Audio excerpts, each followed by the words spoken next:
يا أيها الذين آمنوا اتقوا الله وكونوا مع الصادقين আল্লাহ পাক কুরআনুল কারীমের মাধ্যমে ঘোষণা করেছেন, হে ঈমানদার বিশ্বাসীগণ, তোমরা সত্যবাদীদের সঙ্গী হয়ে যাও। হে ঈমানদার বিশ্বাসীগণ, তোমরা আমি আল্লাহকে ভয় করো। পাশাপাশি বলেছেন ওয়াকুনু মা'আস সাদিকিন, তোমরা সত্যবাদীদের সঙ্গী হয়ে যাও। একথা বলার উদ্দেশ্য কি, কারণ কি?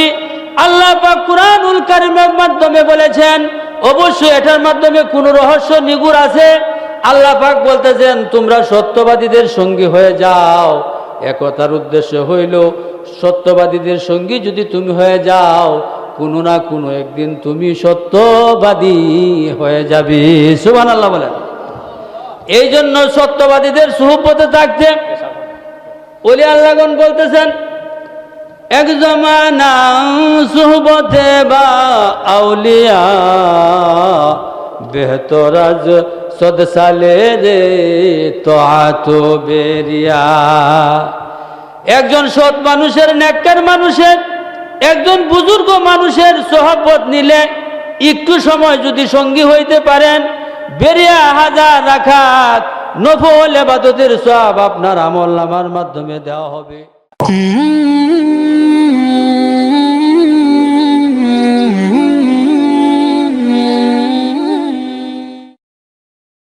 এই জন্য কবি বলতেছেন, এক জমানা সোহবতে বা আউলিয়া বিহতরাজ সদ সালে রে তোয়াত বেরিয়া। এই জন্য সত্যবাদীদের সঙ্গী হওয়ার জন্য আমরা তৈরি আছি না ভাই? অনেক যুগে সত্যবাদী কারা? যারা মাশায়েখ পীর, তারা হইলেন সবচেয়ে সত্যবাদী। আর সবচাইতে দুনিয়ার মাধ্যমে বড় সত্যবাদী ছিলেন আমার দয়াল নবী। সুবহানাল্লাহ বলেন। আমার নবীর মতো সত্যবাদী পৃথিবীতে আর কেউ আসতে পারে না, আর পারবেও না। এই নবীর উসিলায় তামাম পৃথিবী সৃজন হয়েছে, জান্নাত জাহান্নাম সৃষ্টি হয়েছে, এমনকি কুল কায়নাত সব কিছু আমার নবীর উসিলায় সৃষ্টি হয়েছে। একজন সত্যবাদীর সোহবত নিলে আপনার অতীতের গুনাহগুলি মাফ হয়ে যাবে, আর সত্যবাদীর ডং আপনার শরীরের মাধ্যমে কি হয়ে যাবে? হয়ে যাবে। এই জন্য সত্যবাদী কারা? পীর, মাশায়েখ, ওলি, আবদাল, আলেম, ফাজেল, তারা হলো সত্য। যে ব্যক্তি আমি নবীকে ভালোবাসলো, নবীর সোহবত নিল, নবীর মহব্বত নিল, সেই ব্যক্তি আমি নবীর সঙ্গে থেকে আল্লাহর জান্নাতে দাখিল হয়ে যাবে। এই জন্য কবি বলতেছেন, হুব্বে সুন্নাত দাবু আদু হুব্বে রাসূল মান হাব্বা সুন্নতি রাকুল কুবুল। এই জন্য সোহবত নিতে আমরা রাজি আছি না? রাজশাহীর ফজলিয়া কি সুস্বাদু। আমরা এই নেত্রকোনার জংলি আম, দেশি আম যেটা, এটার মাধ্যমে যদি রাজশাহীর কলবান্যা ফেজদা দিই, তাহলে 3 বছর পরে দেখবা এই জংলি আম থেকে কি হয়েছে? ফজলি আম বার হয়েছে। তার কারণ কি? এই যে সঙ্গী হয়ে গেছে, সৎসঙ্গ স্বর্গভাস। এই জন্য সদা সর্বদা ভালো মানুষের সঙ্গী হতে চাই। আপনি নেতার সঙ্গে সময় দিবেন, নেতা হবেন। আপনি চুরের সঙ্গে সঙ্গী হইবেন, চুর হয়ে যাবেন। আপনি ওলি আল্লাহর সঙ্গ দিবেন, আপনি ওলি আল্লাহ হয়ে যাবেন। এই কথাটা বন্ধু চিরন্তন সত্য। এই জন্য কুরআনুল কারীমের মাধ্যমে আল্লাহ পাক বলেছেন, ইয়া আইয়ুহাল্লাযীনা আমানুত্তাকুল্লাহ ওয়া কুনু মা'আস সাদিকিন।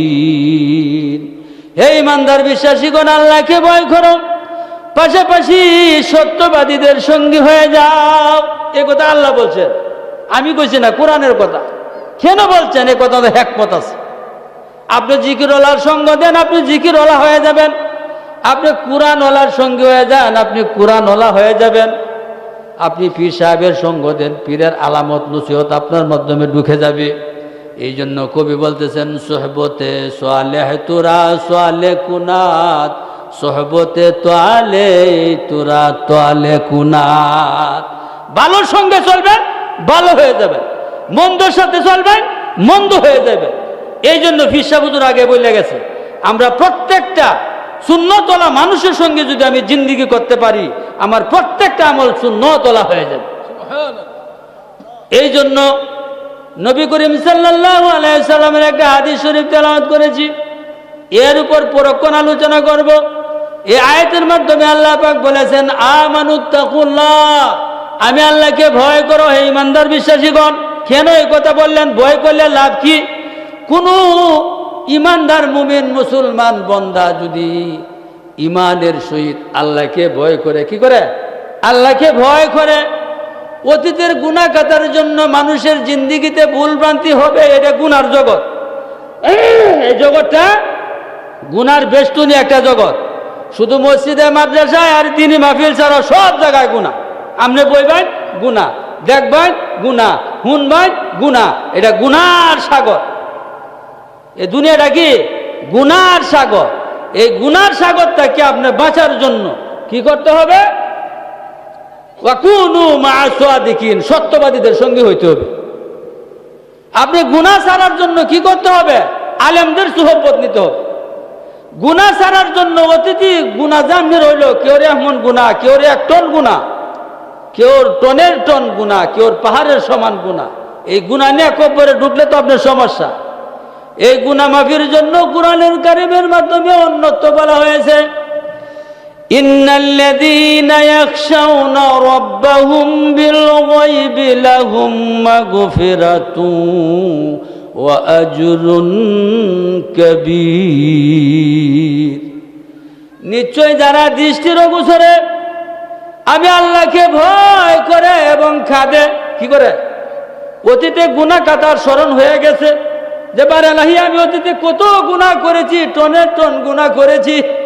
তুমি গাফুরুর রহিম আল্লাহ, তুমি যদি আমাকে মাফ না করো তবে আমার তো কোনো ইলা নাই, আমার কোনো মাবুদ নাই। আল্লাহকে যদি সত্যিকারের ভয় করে, ভয় করিয়া যদি অতীতে গুনাহ কাটা মাফির উদ্দেশ্যে কান্দে, কি করে? কান্দে। কান্নার সাথে সাথে আল্লাহ পাক বলতেছেন তোমার অতীতের গুনাহগুলিকে আমি মাফ করে দেব। সুবহানাল্লাহ। শুধু তাই নয়, অতীতের গুনাহ মাফ তুই করব, আর কি করব? আজরুন কবীর, বড় বড় পুরস্কারের ব্যবস্থা আমি আল্লাহ পাক ওই বড় পায়নেওয়ালা ক্রন্দনওয়ালা বান্দার জন্য রেখে দিয়েছি। এই জন্য আমরা অতীতে যা কিছু হয়ে গেছে সব শয়তানের ফেরেবের মাধ্যমে করে করছি, যৌবনের তাড়নায় ভরে পড়ছি, লোভের লালসায় ভরে পড়ছি। এই দুনিয়াটা হলো গুনার একটা কারখানা।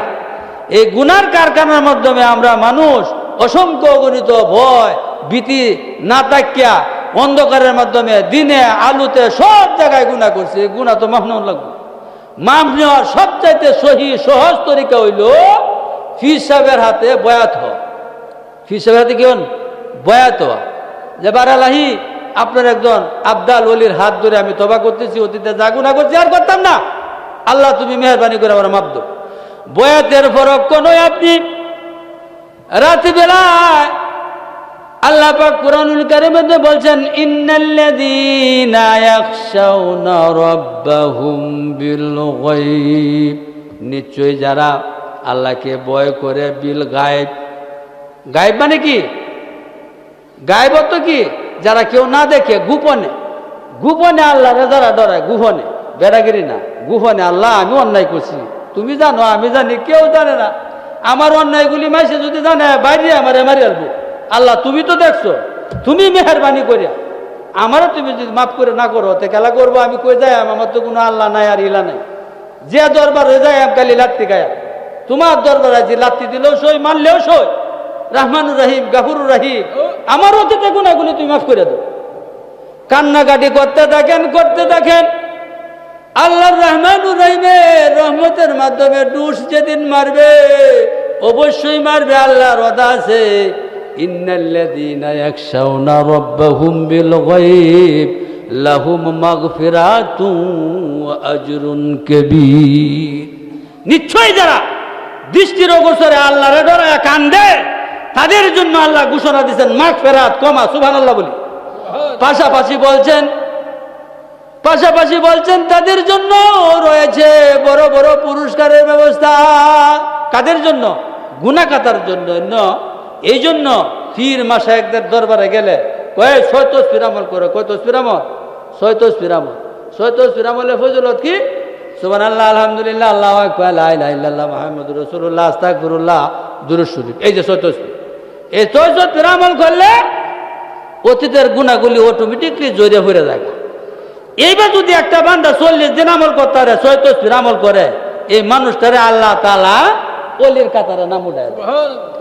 শুধু একটা আমল, সুবহানাল্লাহ 100 বার, আল্লাহু আকবার 100 বার, হ্যাঁ, আলহামদুলিল্লাহ 100 বার, লা ইলাহা ইল্লাল্লাহ, মুহাম্মাদুর রাসূলুল্লাহ 100 বার, হ্যাঁ, এই হলো 4 তসবিহ।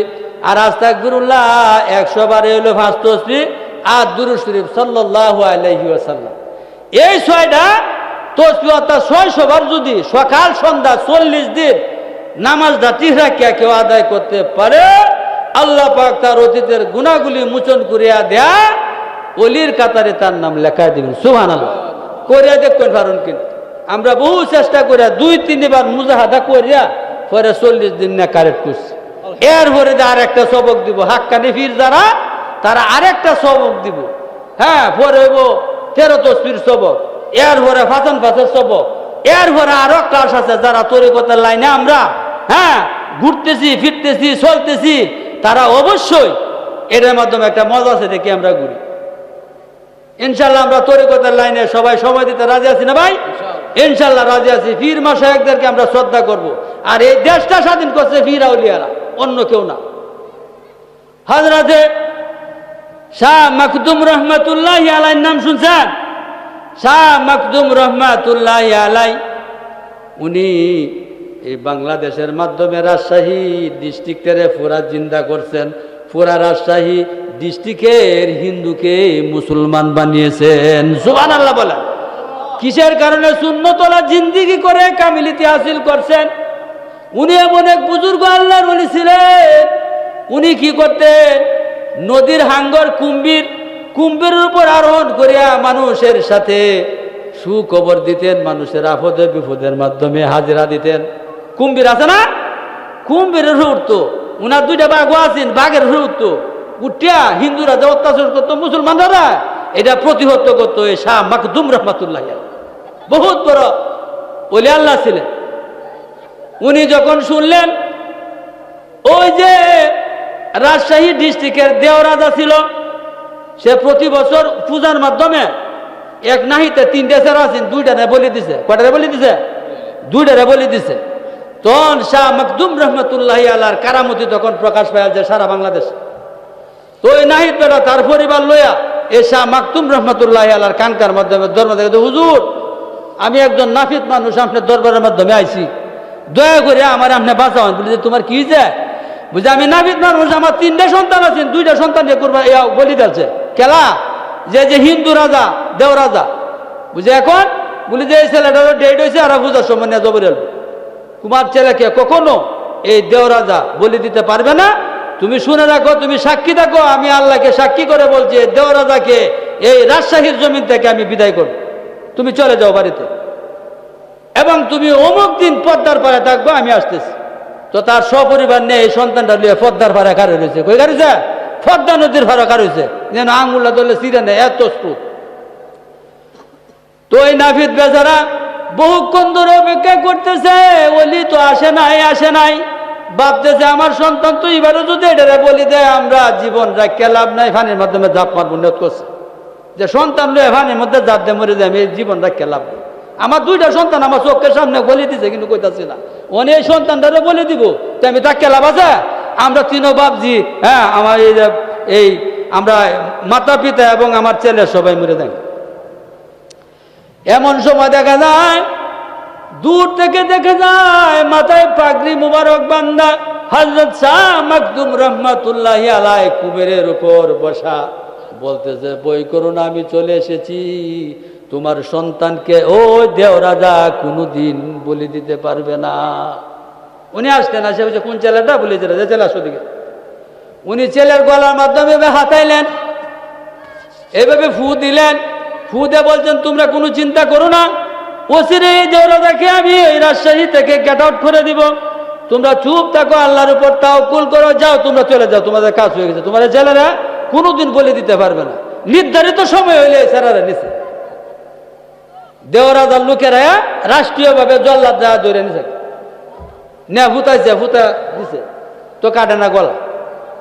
কয়েকবার চেষ্টা করে যখন ব্যর্থ হয়েছে তখন রাজার কানো খবর গেছে, এই ছেলে এত বলি দেওয়া জানা কাটে না, বুঝে এটা দোষী, বাদ দে।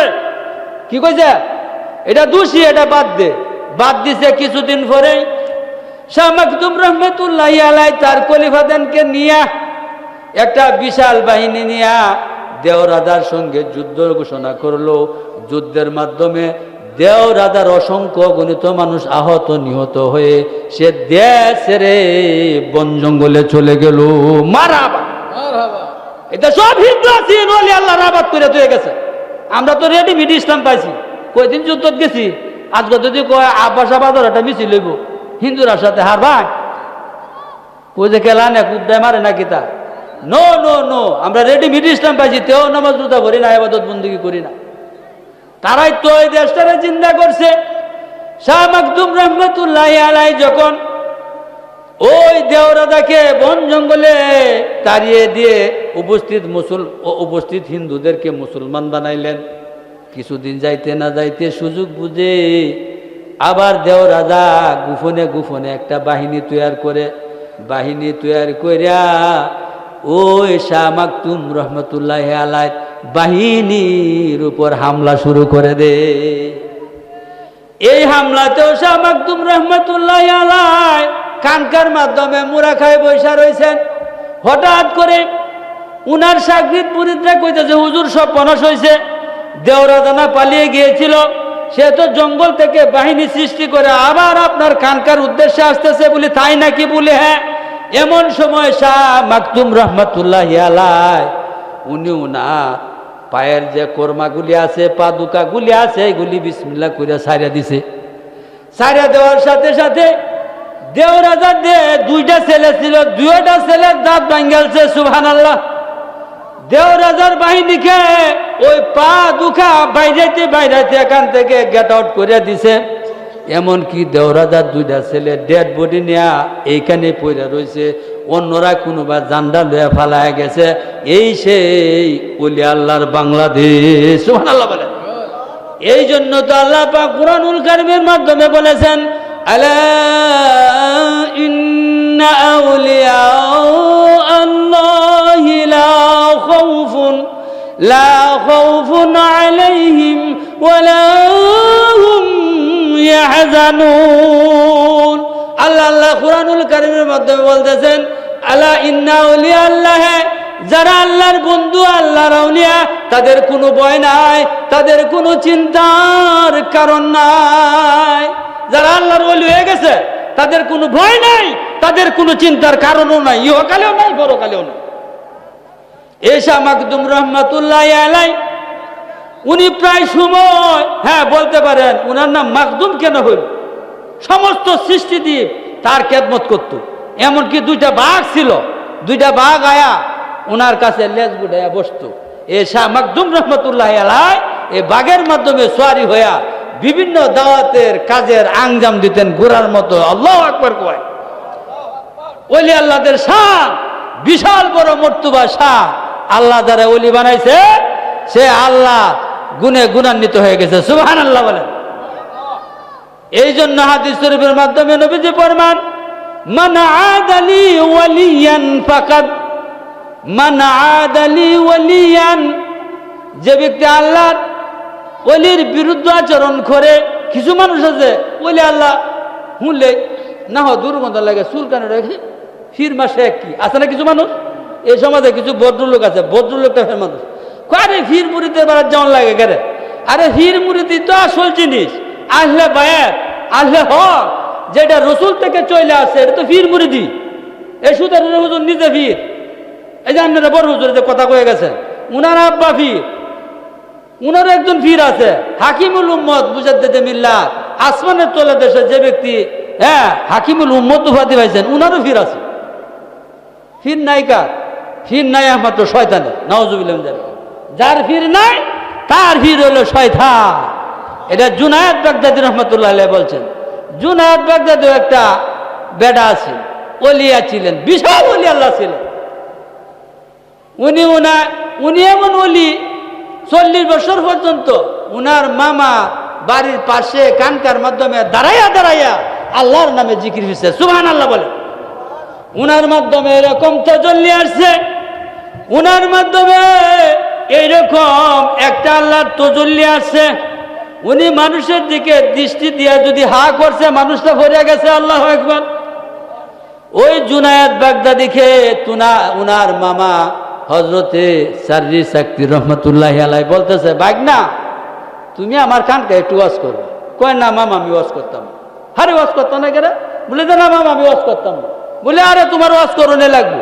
এবার বেশ কিছুদিন বলার পরে দেয়া জুনায়েদ বাগদাদি রহমতুল্লাহি আলাইহি ওয়াজের মাধ্যমে যায় না, অথচ পীর তার আপন মামা, উনিও বিশ্ববিখ্যাত ওলি আবদাল হযরতে সাররি সাকতি রহমতুল্লাহি আলাইহি। হঠাৎ করে স্বপ্ন যুগে নবী বলতেছেন, হ্যাঁ জুনায়েদ বাগদাদি তুমি কালকে তোমার মামার কানকার মাধ্যমে ওয়াজ করবে, সুবহানাল্লাহ সাল্লাল্লাহু আলাইহি ওয়াসাল্লাম। আর এদিক দিয়ে ফেরেশান সাররি সাকতি রহমতুল্লাহি আলাইহি, সাররি সাকতি রহমতুল্লাহি আলাইহিকে স্বপ্নে রাসূল বলতেছেন, এই কালকে তোমার বাগনা ওয়াজ করবে। ফির সাহেবরা রাসূলই বলে দিছে। তো মাগরিবের নামাজের টাইমে, মাগরিবের নামাজের সময় হযরতে জুনায়েদ বাগদাদি রাসূল যে স্বপ্নে বলছেন তোমার মামার কানকার মাধ্যমে তুমি ওয়াজ করবা, সেই ব্যক্তি কি করলো? বারে বারে কানকার সামনে দাঁড়াইলো।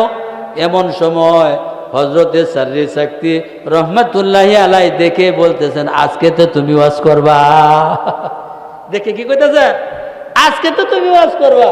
বলি যে হ্যাঁ আমি জানি আপনারা খেলা কইছে, সুবহানাল্লাহ।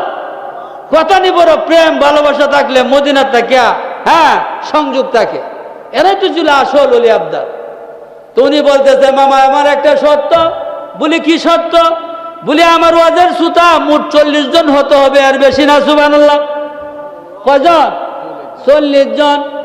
আল্লাহ তাআলা উনার কথার মাধ্যমে, উনার চেহারার মাধ্যমে এমন নূরের তাজাল্লি দিলেন।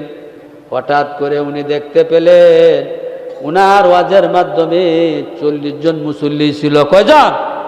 40 জন মানুষ ছিল। উনি এরকম এলমে মারিফতের, এলমে তাসাউফের এমন বয়ান করতেছিলেন, উনার তাজুর সুরে 18 জন মানুষ মরে গেছে। আল্লাহু আকবার। কয়জন মানুষ মরছে? 18 জন মানুষ মরিয়েছে। মিয়া কি বক্তাটা আছি? 18 জন মানুষ তার তাজুর সুরে ঠাক মরিয়েছে গা। আর 22 জন মানুষ বেহুশ হয়ে পড়ে রয়েছে। উনি ছায়া দেখছে মাঠ ভরা। উনি ছায়া কি দেখছে? মাঠটা ভরা রয়েছে। তখন তার মামু হযরতে সাররি সাকতি রহমতুল্লাহি আলাইহি বুঝছে আমার বাগনা তো হুদাহুদি অকারণে ওয়াজে আসে না। বাগনা আগে কইছে আমি ওয়াজ দিতাম না। বাগনা কি করছে? আমি ওয়াজ করতাম না, আমি ওয়াজ করতাম না। পরে বিশেষ কারণে ওয়াজ হয়েছে। আইলে রেজাল্ট কি হয়েছে? যে মামা আমার 40 জন সুতা দিবেন। 40 জন দিছে, দিলে 18 জন মরে গেছে, আর 22 জন বেহুশ হয়ে পড়ে গেছে। আল্লাহু আকবার। এরা হইল ওলি আবদাল। এই অলিগণ, এই আউলিয়াগণ এই বাংলার জমিনকে মুসলমানের পতাকা উড়ানোর জন্য সহায়তা করেছে। সবাই বলেন আল্লাহু আকবার। এখনো যে সমস্ত হাক্কানি পীর মাশায়েখ চলছে তাদের সঙ্গী হয়ে যান। কোরআন শরীফে আল্লাহ বলছেন, ওয়াকুনু মা'আস সাদিকিন, তোমরা সত্যবাদীদের সঙ্গী হয়ে যাও। তোমরা খারাপ লোকের সঙ্গী হয়ে না, খারাপ হয়ে যাইবা। তোমরা ভালো মানুষের সঙ্গী হয়ে যাও, তোমরা ভালো হয়ে যাবে। এমনকি নবীর যমুনায় সাহাবাদের সঙ্গে যারা, নবীর সঙ্গে যা সমস্ত সাহাবী হ্যাঁ কি করছে, সঙ্গী হয়ে গেছে, তারা জীবনে পর্যন্ত একদিন গরও বাঁধে নাই। হযরতে আবু যর গিফারি খাদিমে খায়রুল বাশার কদমত মে জিন্দগি ভর না বানায়ে আপনা ঘর। হযরতে আবু যর গিফারি এমন এক সাহাবী ছিলেন, নবীর আশিক ছিলেন, নবীর সহবত নিলেন, সঙ্গী হইলেন। সারা জীবনে উনি কোনোদিন উনার জন্য ঘর বাঁধেন নাই। আল্লাহু আকবার। ওই সাহাবীর কাছে কেউ যদি জিজ্ঞাসা বাসা বাড়ির কথা, ঘর বাঁধনের কথা, ওই আবু যর গেফারি লাঠি লইয়া দাঁড়াইছে বলি যে এই দুনিয়ার মধ্যে কি আর গড় বান্ধব গড় বান্ধন যাইতো না, গড় তো হবে আখেরাতে। এই গুণ কই তর্জন করছে, ওয়াকুনু মা'আস সাদিকিন, সত্যবাদীর সঙ্গে হয়েছে বললে হয়েছে। আবু যর গেফারি আগে এরকম আছেন না, যে সত্যবাদীর সঙ্গে গেল লাগিয়েছে রাজশাহীর ফজলির কলব নেত্রুনা জঙ্গলিয়ামের সাথে কষ্টি মারছে, জঙ্গলিয়াম থেকে ফজলিয়াম শুরু হয়েছে। বুঝছেন উদাহরণটা? এই জন্য আল্লাহ পাক কুরআনুল কারীমের মধ্যে বলছেন ওয়াকুনু মা'আস সাদিকিন, তোমরা সত্যবাদীদের সঙ্গী হয়ে যাও। এই কথা আল্লাহ পাক কুরআনুল কারীমের মাধ্যমে বলেছেন। এই জন্য ভালোবাসার সঙ্গ, ভালো মানুষের সঙ্গ আমরা লাভ করতে রাজি আছি তো ভাই ইনশাল্লাহ? কালা কালা রাজি আছি, হাত তুলে দেখা দিয়ে আল্লাহ আমাদের প্রত্যেককে নেককার মানুষের সহবত নেওয়ার তৌফিক দান করেন। সকলে বলেন আমিন। এটা তো নির্ধারিত সময় বুঝুন না, বেশি সময় হয় না। আমরা তো এলাকার মানুষ, বেশি সময় দিয়েও না আমরা কি করতাম। যাও এখন 8:30 বাজে গেছে, আমার আধা ঘন্টা সময় দিয়েছে, আরো 1 মিনিট আছে। এর ভিত্তি ছেড়ে দিন, নাহলে ওয়াদা খেলাফ হইব। আপনারা আমার এলাকার মানুষ আমাকে চিনবেন। আমার বাড়ি শিবপ্রসাদপুর পাড়া শান্তিপুর। আমি হযরত মৌলানা শামসুল ইসলাম শান্তিপুরি ওয়াজ করি, ইউটিউবে আমার ওয়াজ আছে, সুবিধা হইলে অন্যদিন শুনে এমনি। যাও, এটা হলো জান্নাতি মাহফিল। এখানে বসার কারণে আখিরি মোনাজাত দিবেন, অতীতের গুনাহগুলি আল্লাহ নেক দেয়া পরিবর্তন করে দিব। সুবহানাল্লাহ। ওয়া আখিরু দাওয়ানা আনিল হামদুলিল্লাহি রাব্বিল আলামিন।